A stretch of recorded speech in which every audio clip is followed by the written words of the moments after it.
দেখছেন বহরান গ্রামে কালীপুজোর বিশাল ধুম। এখানে ডাকাত কালী, বড়মা, বুড়িমা আর আরো অনেক কালী পুজো হচ্ছে। আসুন দেখে নিই এই উৎসবের জানান। গ্রামের হাটতলায় এসেছি, হাটে প্রচুর ভিড়। এখানে শাকসবজি বিক্রি হচ্ছে। আলুর দাম কত?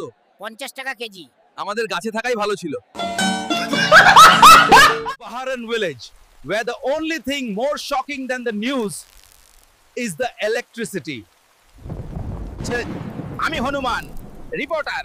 আমি বাহারান গ্রাম থেকে সরাসরি খুঁটির পাশে দাঁড়িয়ে সাবধানে সাবধানে। You're blocking me in Baharan, that's fine, but why aren't you letting me into the house? This rain, these mosquitoes, I swear everything's going wrong today. This is a disaster. I can't even. Whoa.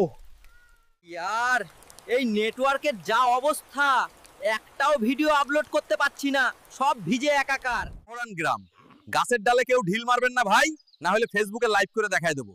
Viral বান্দর কাকে বলে বুঝে যাবেন। Jhamutpur Baharan rail স্টেশনে। দাদা, সমস্যাটা কি? সমস্যা টিকিট কাউন্টারটাই তো উল্টো দিকে। মানে ট্রেন ধরতে গেলে আগে রেল লাইন পার হতে হবে।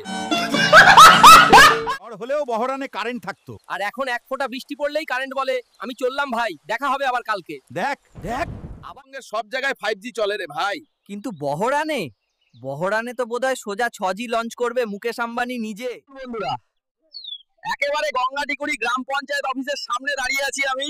বহরান ভ্রমণের শুরু এখান থেকেই। ছেলেরা, আমি চলে এসেছি বহরান স্টেশনে। আমি মাঙ্কি ব্লগার। তোমরা ভিডিওটা শেয়ার করে দাও, ছড়িয়ে দাও, সবাইকে দেখিয়ে দাও যে মাঙ্কি ব্লগার বহরানে চলে এসেছে।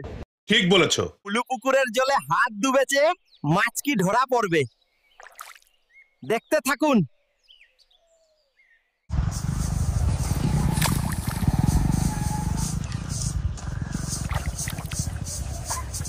আরও বহরানের মজাদার ভিডিও দেখতে প্রীতম রঞ্জন রায়ের ফেসবুক প্রোফাইলটিকে এখনই ফলো করে রাখুন, যাতে নতুন কন্টেন্ট এলে মিস না হয়ে যায়।